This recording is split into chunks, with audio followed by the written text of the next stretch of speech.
La Iglesia Apostólica de la Fe en Cristo Jesús de Ciudad Obregón presentan un espacio de estudio serio y dinámico sobre las Escrituras, verso por verso, con el pastor.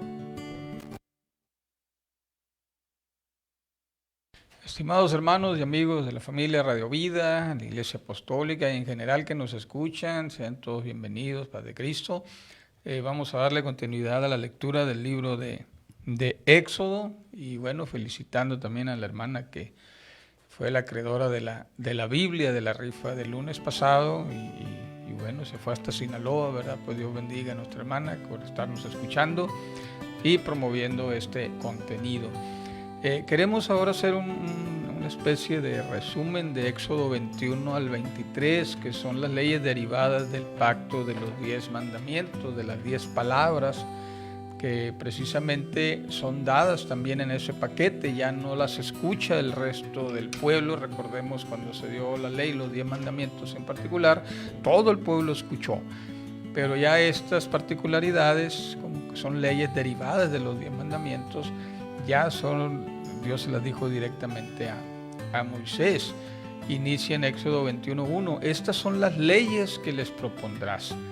Y bueno, eran un conjunto de leyes civiles. El hebreo mishpatim se puede interpretar como leyes, ordenanzas, muy diferente a las 10 palabras de Barim, que eran los 10 mandamientos, ¿no?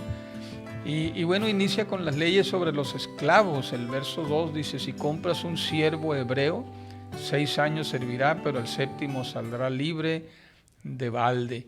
Aquí cuando se habla de los siervos, está hablando de los esclavos, pero aquí el traductor lo tradujo por ser un hebreo, pues como un siervo para suavizar, ¿verdad? Pero en realidad es un esclavo que es de la misma raza, pues, y se podía en aquel entonces, las leyes permitían tener esclavos, la esclavitud era válida, pero en el caso de los de la misma raza tenían que solamente usar los 6 años y el séptimo año tenía que salir totalmente libre. Y había una opción en el verso 5, si el siervo dice: yo amo a mi señor y mi mujer, mis hijos, y no quiero salir libre, bueno, porque por ser precisamente hebreos había un lazo fuerte y habían encontrado en ese amo el sustento, la forma de vida, entonces había un método. Decía el verso 6, su amo lo llevará entonces ante los jueces, lo arrimará a la puerta o al poste de la casa, de la tienda de campaña, y le horadará la oreja con lesna, y así será su siervo para siempre. Esto es para alguien que quería servir de siervo toda su vida. Y bueno, ya después, posteriormente en Deuteronomio se le añade que cuando tenga que dejar libre a un siervo hebreo, no lo despachen con las manos vacías, para que pueda iniciar una nueva vida. Todo esto porque las leyes que están contenidas en la Escritura son de tinte humanitario, siempre para ayudar al necesitado, siempre en un sentido de equidad y de justicia.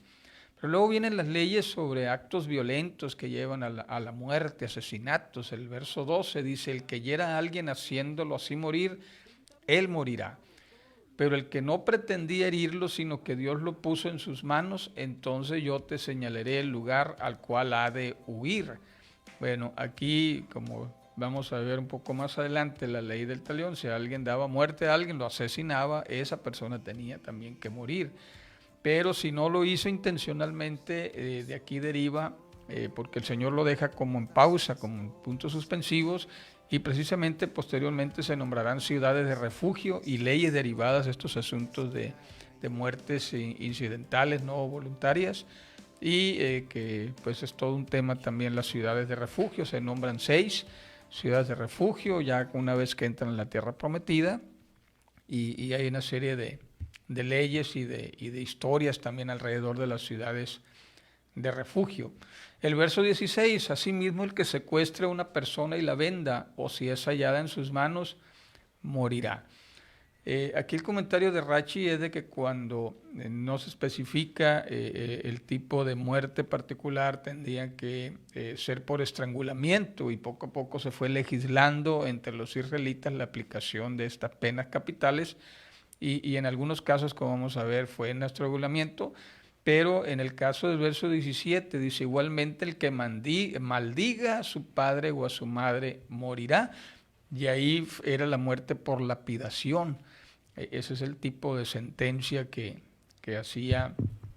hicieron los israelitas al paso del tiempo, fueron adaptando este tipo de leyes.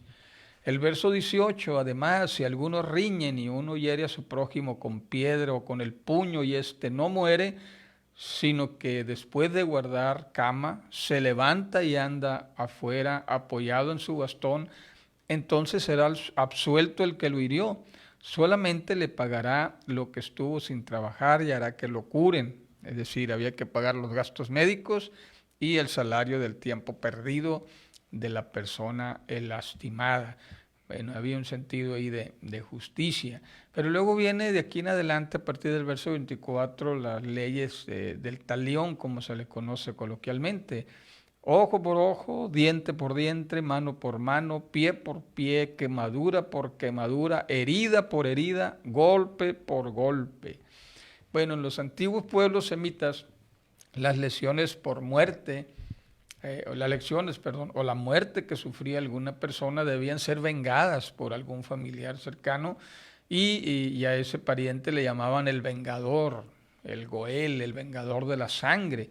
Y esos vengadores practicaban con frecuencia una venganza desproporcionada, se excedían.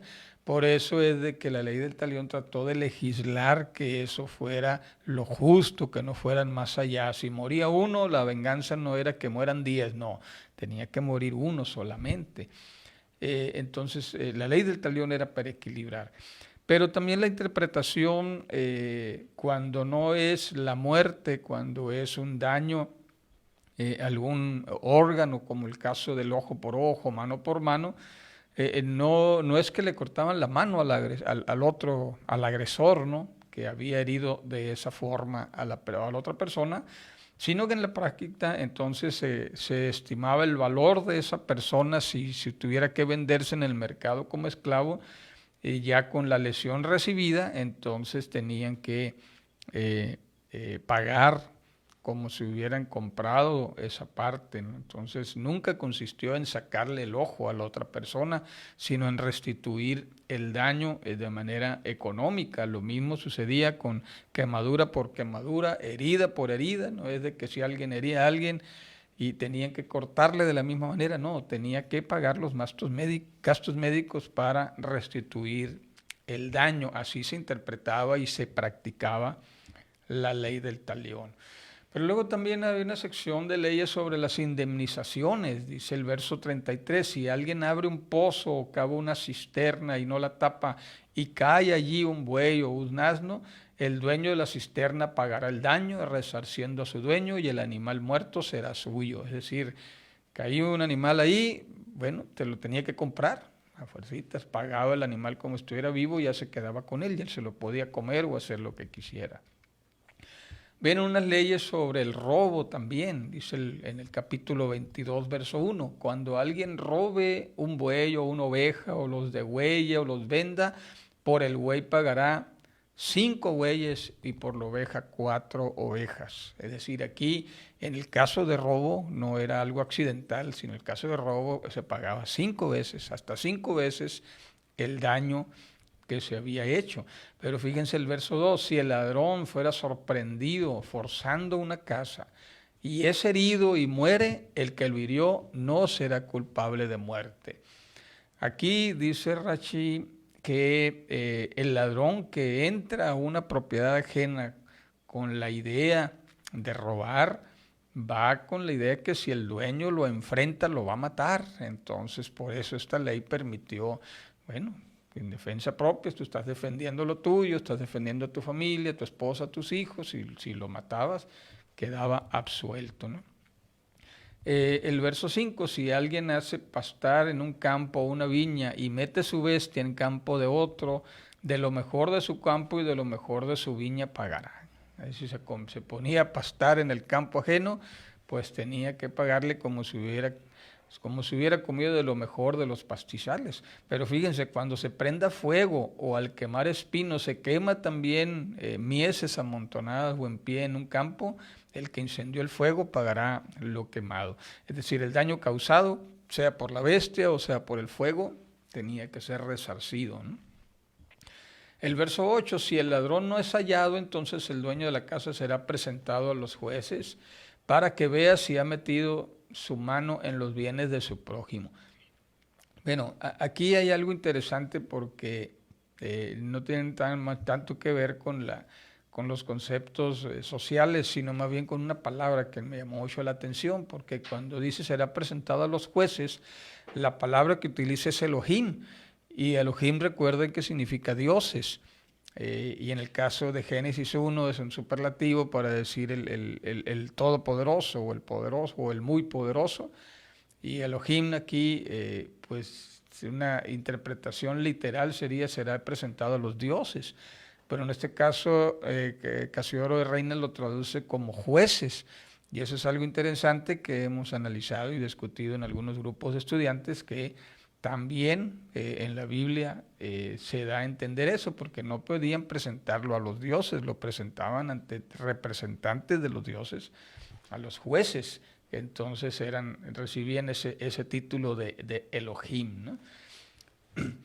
Y bueno, y también en toda clase de fraude, dice el verso 9. Luego vienen leyes sobre justicia social a partir del verso 16. Estoy tomando algunos versículos, como lo prometí, para no ocuparles mucho tiempo, que puede ser muy engorrosa la lectura de leyes. Si a usted no le gusta mucho las cuestiones dogmáticas, pues estamos haciéndolo de la manera más amena posible, ¿no?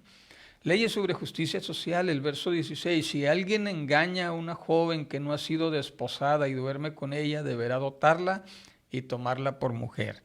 Es decir, alguien que pues toma una muchacha y la toma por mujer, entonces tenía que pagar la dote solamente, o sea, tenía que ir con el suegro y darle 50 shekels o 50 monedas de plata, que era la dote común que se pedía en esa época, y entonces la hacía su esposa.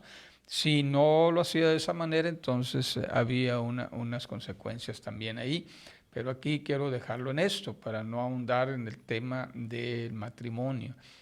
La hechicería, 22:18, la hechicera no la dejarás con vida. Bueno, ¿por qué mujeres?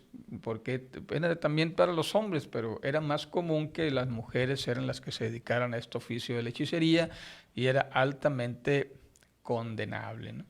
Luego el verso 19 habla de la zoofilia: cualquiera que cohabite con una bestia morirá.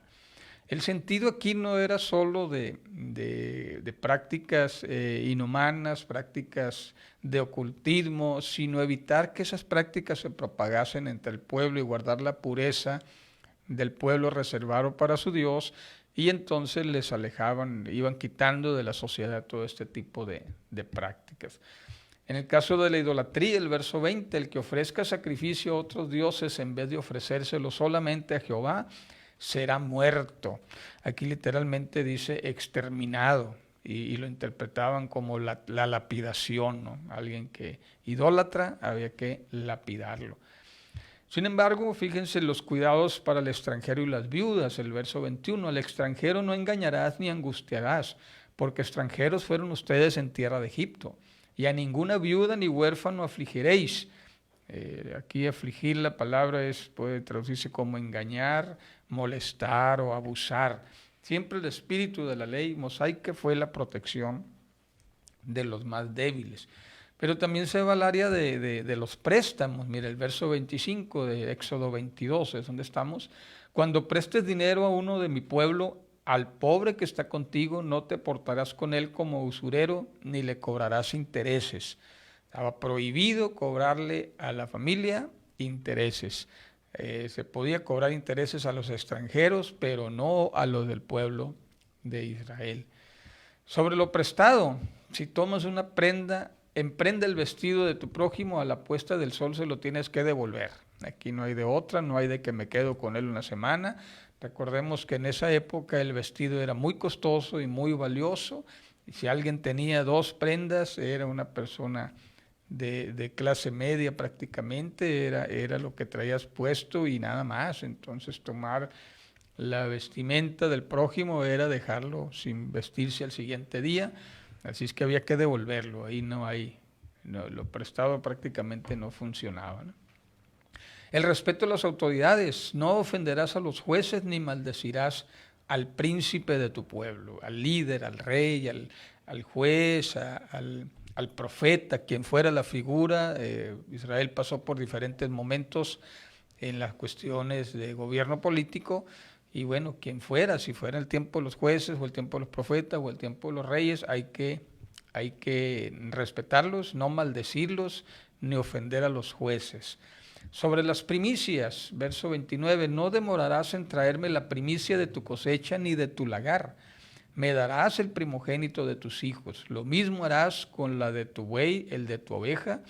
7 días estará con su madre y al 8º día me lo darás. Bueno, estas leyes se detallan con más precisión en el libro de Deuteronomio, lo que tiene que ser con todos los productos que podían incluirse como ofrenda de las primicias, y no vamos a entrar en detalle ahorita, solamente que quedó estipulado como una ley que te habría que entregar las primicias al Señor, es decir, los primeros frutos. Posteriormente se vuelve ya en el siguiente capítulo una de las fiestas también obligatorias para Israel.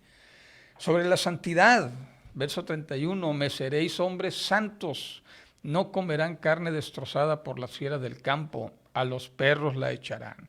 Esto tenía que ver con la sangre, un cuerpo que fue despedazado de cualquier animal no se desangra correctamente, le queda sangre en el cuerpo y la sangre, como era la vida que estaba en ella, como se legisla también, se prohibió comer sangre. Entonces un animal que encontraban ahí, aunque estuviera recién muerto, ¿verdad? O degollado o rasgado, no deberían de comérselo.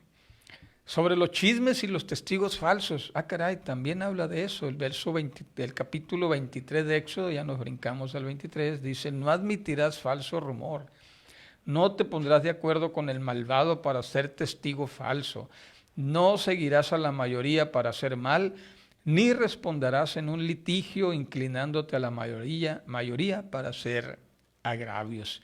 Y aquí la máxima, ¿verdad? La mayoría no siempre tiene la razón, hay que estar reservados con eso.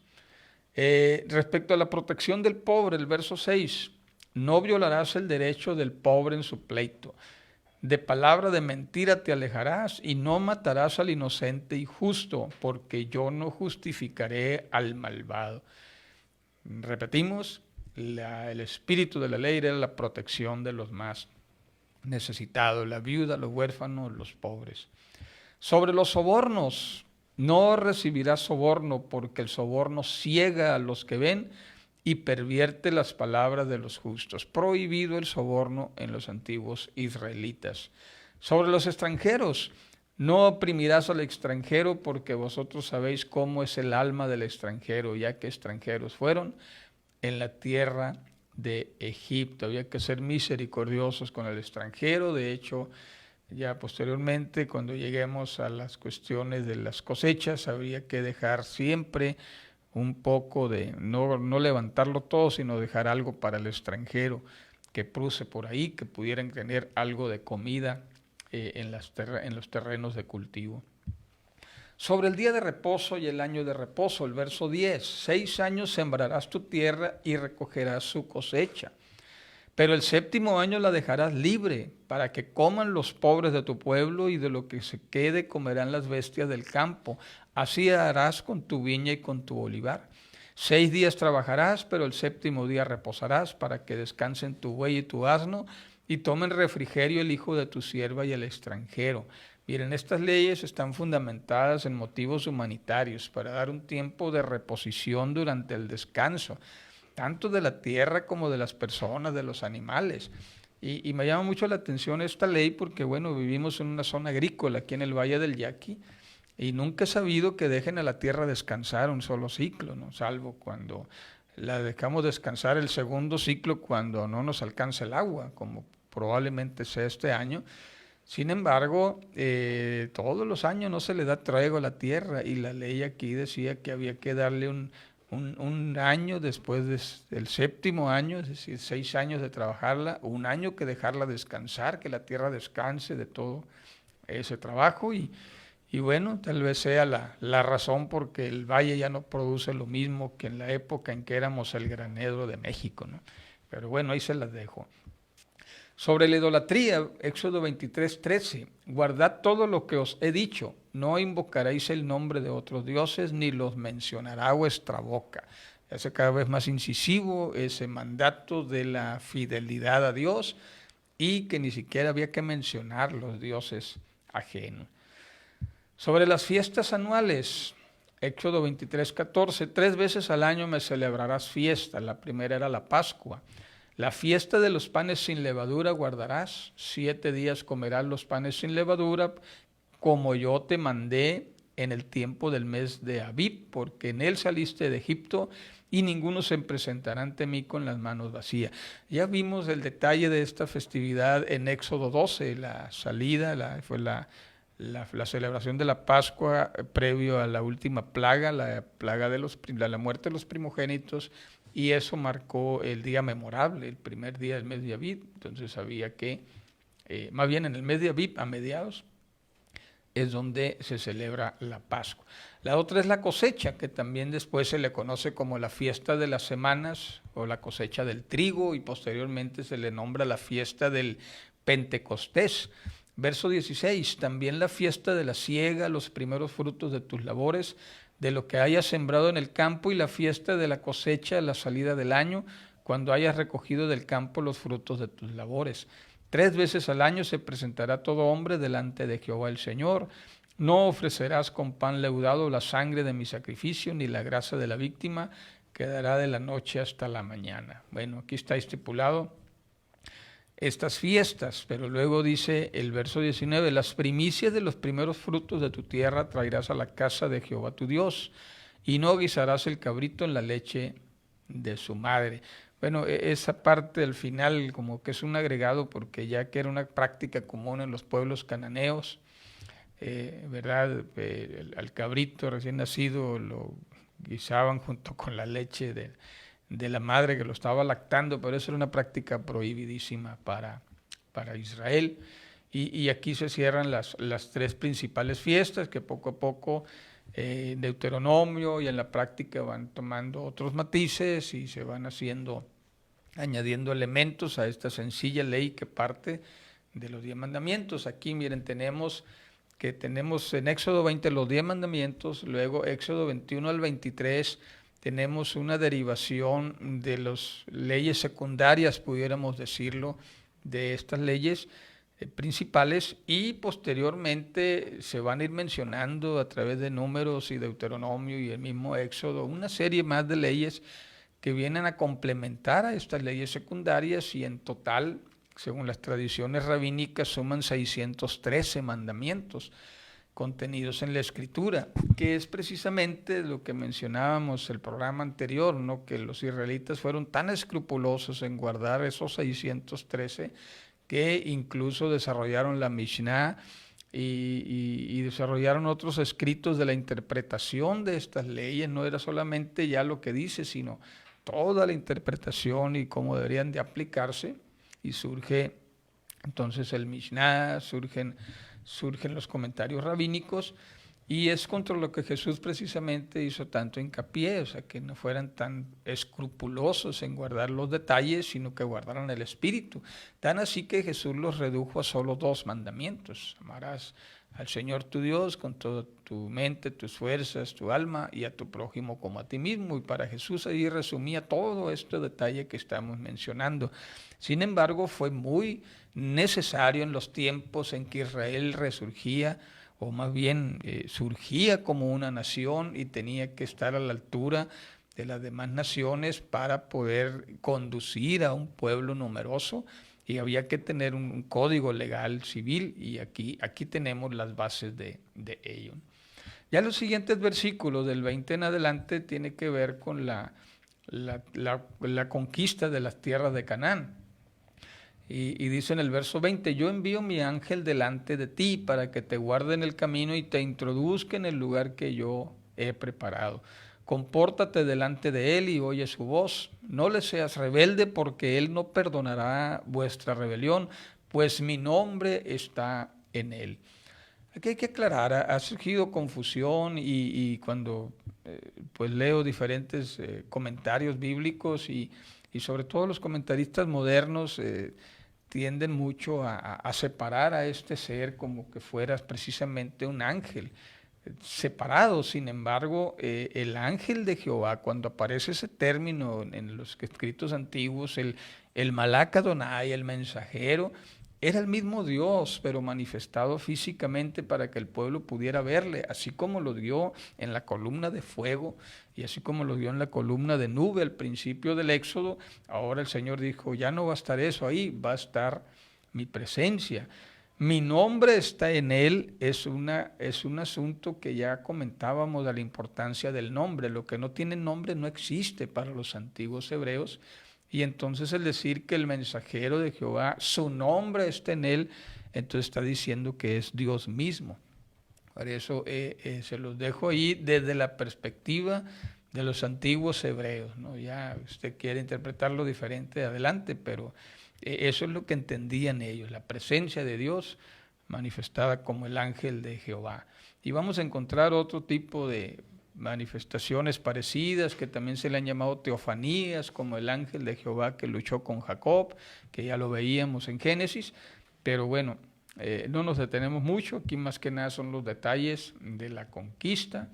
Y aquí está hablando en los siguientes versos de los términos, la tierra de los amorreos, eteos, fereceos, cananeos, y bueno, esos tribus también, ¿verdad?, derivados de Abraham que vivían en esas tierras, pero también siempre la instrucción de no inclinarse a sus dioses, no les sirvan, no hagas como ellos hagan, sino que los vas a destruir de todo y vas a quebrar sus estatuas, que de hecho fue una práctica que al entrar a las tierras de Canaán se dieron a la tarea de derribar todos los altares paganos, mejor conocidos como los Baales, los dioses territoriales, ¿no? Y bueno, y entonces dice, pero vas a servir al Señor tu Dios, Él te va a bendecir, tu pan, tus aguas, yo voy a apartar de ti toda enfermedad, en tu tierra no habrá mujer que aborte ni que sea estéril, alargaré el número de tus días, yo enviaré mi terror delante de ti para turbar a los pueblos, dice, enviaré delante de ti la avispa, que eche de tu presencia al heveo, al cananeo y al eteo. Bueno, aquí la avispa no es el animalito, no sé, sino que por alguna razón se tradujo así, pero se está queriendo, bueno, los rabinos y los antiguos comentarios bíblicos mencionan que era un tremendo pánico, ¿no? El zumbido de la avispa era algo que producía terror, entonces yo voy a enviar a un tremendo pánico delante de los heveos, cananeos y eteos. Y por último, no los expulsaré de tu presencia en un año. Fíjense que no iba a ser automático. Ya llegamos y ustedes se van. Iban a tener que convivir durante un año hasta que el pueblo de Israel, dice, hasta que no quede la tierra desierta, que no quede la tierra desierta, ni se multipliquen contra ti las fieras del campo. Los echaré poco a poco de tu presencia hasta que te multipliques y tomes posesión de la tierra, ya que la presencia de asentamientos humanos pues impedía la proliferación de animales salvajes depredadores como los osos y los leones. Entonces, habiendo personas ahí, pues controlaban la población de estas fieras. Por eso el Señor le dijo, no los voy a expulsar para que entres, los voy a ir expulsando poco a poco durante un año. Y por último, fija los límites de las tierras, desde el Mar Rojo hasta el mar de los Filisteos y hasta el desierto del Éufrates y todo eso de la tierra que te dará, pero termina diciendo, no hagas alianzas con ellos, ni con sus dioses, en tu tierra no habitarán, no sea que te hagan pecar contra mí sirviendo a otros dioses, porque te será de tropiezo. Y esa es la razón de la exclusividad del pueblo de Israel, era evitar la contaminación espiritual, las prácticas idolátricas e insanas de otros pueblos.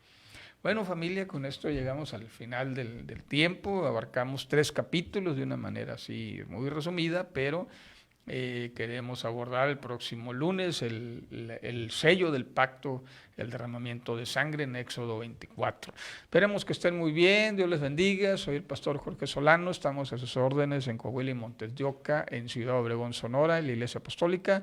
Que Dios los bendiga, un saludo para todos y saludo a Cristian aquí en los controles. Muchas gracias de nuevo, Cristian. Dios los bendiga, ánimo.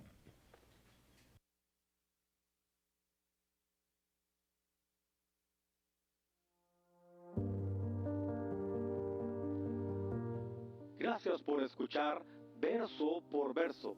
Te invitamos a sintonizarnos todos los lunes a las 6 de la tarde por Radio Vida Obregón.